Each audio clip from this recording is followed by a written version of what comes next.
By 3 p.m. today, the swing states, Michigan, Georgia, Pennsylvania, Wisconsin, will respond to the lawsuit by Texas, joined by 17 other states and 100 and some legislators in the U.S. Congress.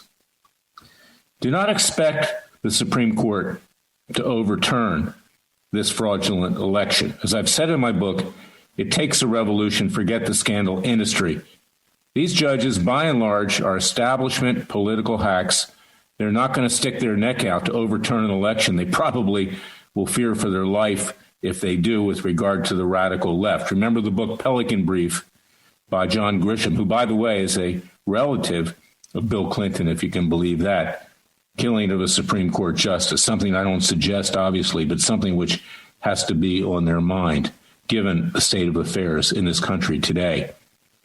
And when the Supreme Court turns down this effort by Texas and the other states and Congress and those concerned citizens, all hell's going to break loose.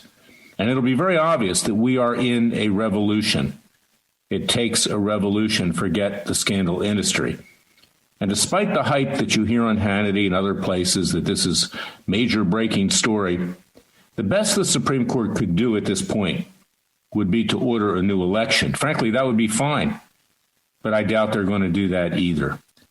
Because what we're dealing with here are unelected officials, not accountable to we the people.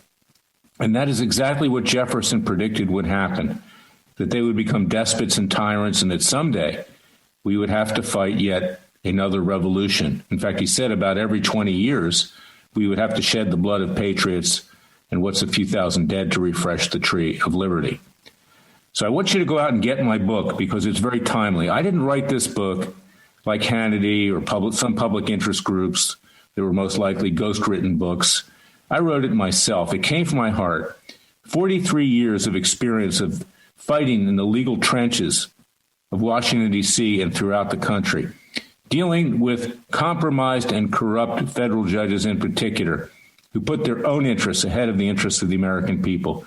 Judges who got their job, generally speaking, not on the basis of merit. There's a few exceptions, very few, but on the basis of lining the pockets of those who put them up for nomination with campaign contributions, which they themselves gave, or which their law firms, corporations, labor unions gave on their behalf.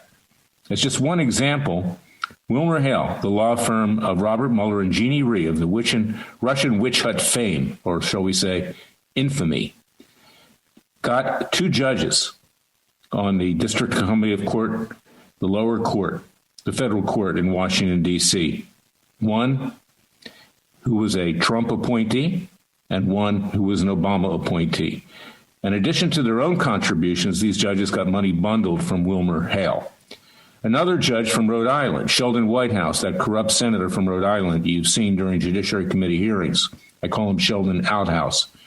$500,000 got one of his judges a post during the Obama administration. These judges are bought and paid for, and make no mistake about it, so are Supreme Court justices. So don't take it with a grain of salt when this thing is over and when the Supreme Court fails to save the American people, because the only people that can save the American people are the American people themselves. And that is why we must rise up and fight a second revolution. And I'm suggesting peacefully and legally, because if we don't do it, others in this country, not me, not you, will take it to the streets, and this country will come apart more than it even has today. There's another issue out there today, and that's the issue of Attorney General Bill Barr, another establishment swamp creature who I've called Blowhard Bill or Puxatawny Bill for the groundhog in Pennsylvania that runs into the hole nearly every February 2nd. He suppressed information, can you believe this, of an investigation of Hunter Biden and Joe Biden's brother that has been going on for 2 years. Not that we give that investigation much credence, because the Justice Department is compromised as well. This is my alma mater. They don't go against the elite. They don't go against the privileged people in Washington, D.C. You can see that with the Bonnie and Clyde of American politics, Bill and Hillary Clinton having gotten off scot-free for all the crimes they've committed over these years. But the very information itself could have helped President Trump win this election even without the fraud. And this tells you who Bill Barr is. Hasn't indicted or prosecuted Comey, the Lovebirds, Brennan, Clapper, the Obamas, the Clintons, they're off limits. Also, the other elite officials that have come before the Justice Department only to get a free pass. This tells you not only are these judges compromised and corrupt, but so is the deep state in the executive branch, the establishment branch, like Barr, who protects his own skin because he wants to be part of the Washington Club. And in Washington, with the NSA, with the CIA, with the FBI, all these intelligence sources, they have dirt on everybody. It's mutual assured destruction. So they look out for their own skin and don't represent the interests of the American people. And then, of course, there's the recently disclosed case of Eric Swalwell, the dumbest white man in Congress.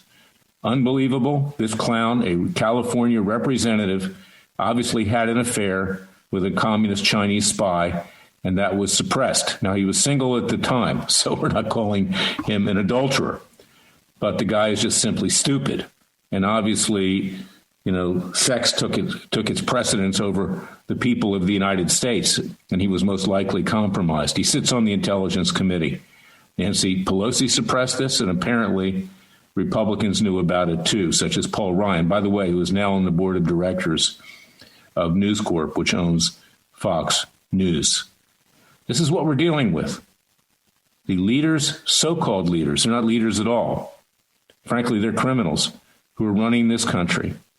They need to be removed, and we need to wage a second American revolution. And in my book, It Takes a Revolution, Forget the Scandal Industry, I suggest the use of citizens' grand juries, which are legal, as we used last fall when we indicted Robert Mueller, and we will try him once the COVID-19 subsides and we can have people in a courtroom.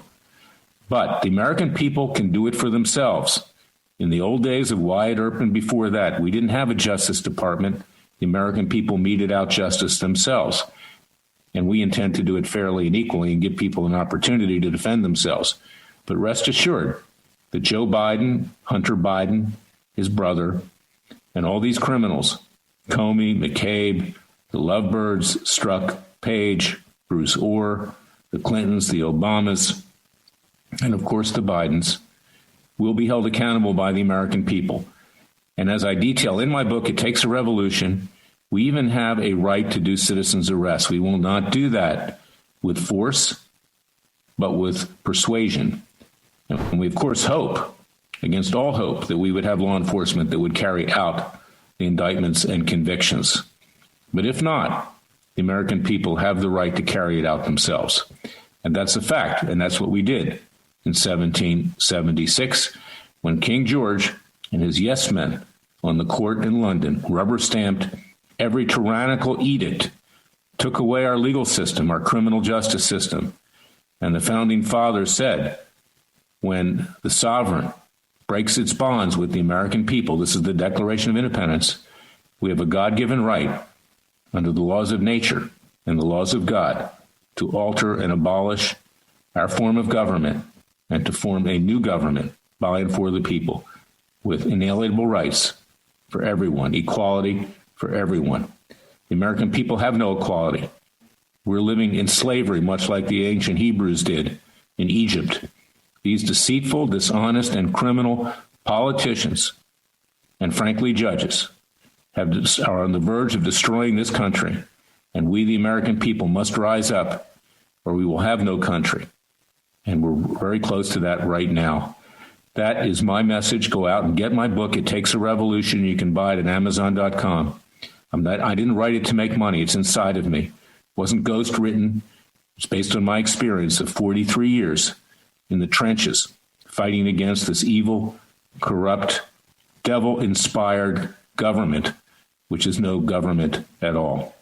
God bless you. God bless the American people. If we help ourselves, God will be there with us with his hand on our shoulders. Until tomorrow, thank you for listening to me. I'll be back with another special podcast this Monday. Thank you.